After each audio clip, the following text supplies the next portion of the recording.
Chilli parotta செய்ய தேவையான பொருட்கள் 4 பரோட்டா கட் பண்ணி க்யூப்ஸாக வச்சுருக்கேங்க. அடுத்து ஒரு 3 நார்மல் சைஸ் வெங்காயம் நறுக்கி வச்சுருக்கேன். இது கொஞ்சம் பெருசாக நறுக்குனா நல்லாயிருக்கும். நான் கொஞ்சம் பொடியாக நறுக்கிட்டேன். கொஞ்சம் பெருசாக இருந்தால் வாயில் கடிப்படுற மாதிரி இருக்கணும். ப்ளஸ் வந்துட்டு ஒரு கொத்து கருவேப்பிலை நறுக்கி வச்சுருக்கேன். ஒரு சின்ன பச்சை மிளகாய் 3 நறுக்கி வச்சுருக்கேன். ஒரு சின்ன துண்டு இஞ்சி குட்டியாக நறுக்கி வச்சுருக்கேன். பூண்டு ஒரு 5 பல்லு பூண்டு நறுக்கி வச்சுருக்கேங்க. 1 ஸ்பூன் வெறும் மிளகாத்தூள் எடுத்து வச்சுருக்கேன். 1 ஸ்பூன் சாட் மசாலா எடுத்து வச்சுருக்கேன். அப்புறம் ஒரு 2 தக்காளி பேஸ்ட் பண்ணி ரெடியாக எடுத்து வச்சுருக்கேன். அப்புறம் கஸ்தூரி மேத்தி ஒரு 3 விரல் இடுக்கில் வர அளவுக்கு எடுத்து வச்சுருக்கேங்க.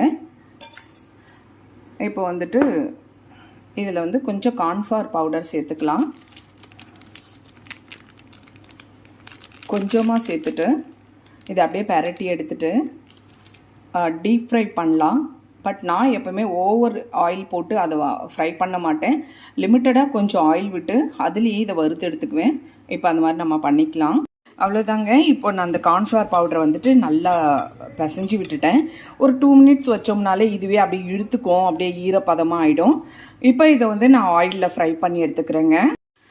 இப்போ இது நல்லா வறுபடட்டுங்க. அவ்வளோதாங்க, வறுபட்டுடுச்சு. இப்போ இதெல்லாம் ஒரு பாத்திரத்துக்கு மாற்றிக்கலாம். இப்போ அகைன் ஸ்டவ் பற்ற வச்சுட்டு எண்ணெய் ஊற்றிட்டேங்க.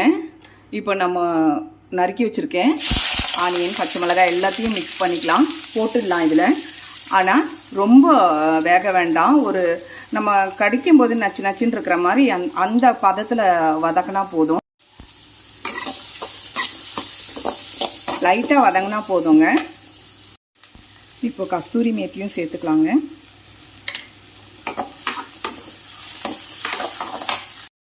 இப்போ இது வதங்கினது போதுங்க.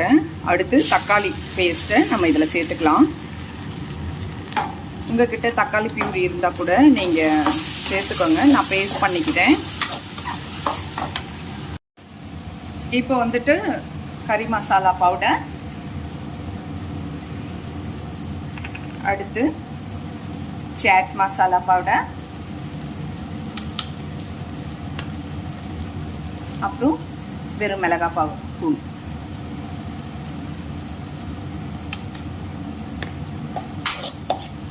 கொஞ்சம் உப்பு சேர்த்துக்கலாம். ஆல்ரெடி பரோட்டாவில் உப்பு இருக்கும்.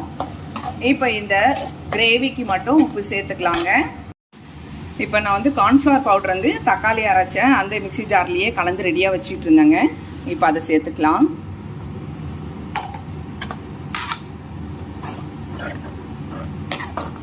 இது இப்போ கண்ணாடி மாதிரி அப்படியே வரும் பதமாக. அவ்வளோதாங்க. இப்போ இது மாதிரி கிரேவி ஆயிடுச்சு. இப்போது நம்ம ஃப்ரை பண்ணி வச்சுருந்த ரொம்ப முறுக்குன்னு ஃப்ரை பண்ணிடக்கூடாதுங்க. சும்மா எண்ணெயில் அப்படி வதக்கி எடுக்கணும். எடுத்த இந்த பரோட்டாவை இப்போ இதில் சேர்த்துக்கிறேங்க நான். இப்போ நல்லா கலரி கொடுத்துக்கலாம். இதில் இந்த பரோட்டாவோட இந்த ஆனியனும் கார்லிக்குனோட டாமினேஷன் தான் அதிகமாக இருக்கணும். அப்போ தான் நல்லாயிருக்கும். உங்ககிட்ட குடமிளகா இருந்தால் அது கூட சேர்த்துக்கோங்க, இன்னும் நல்லாயிருக்கும். பட் இப்போ என்கிட்ட இல்லை, நான் இருந்ததை வச்சு செஞ்சுருக்கேன். இதுக்கு ஆனியன் ரைத்தா சைட் டிஷ்ஷாக வச்சுக்கும் போது ரொம்ப நல்லாயிருக்குங்க. அவ்வளோதாங்க, சில்லி பரோட்டா ரெடி ஆயிடுச்சு. இப்போ இதை நம்ம வேறு பாத்திரத்துக்கு மாற்றிக்கலாம். இதுக்கு தயிர் பச்சடி வச்சுக்கலாங்க. கூடவே மேலே ஆனியன் சாப் பண்ணி போட்டுக்கோங்க. கொஞ்சமாக நான் கருவேப்பிலையும் சாப் பண்ணி போட்டிருக்கேன். அவ்வளோதாங்க, சில்லி பரோட்டா ரெடி ஆயிடுச்சு. நீங்களும் வீட்டில் இது மறக்காமல் ட்ரை பண்ணிவிட்டு எப்படி வந்ததுன்னு சொல்லுங்கள். Thank you so much. பாய்.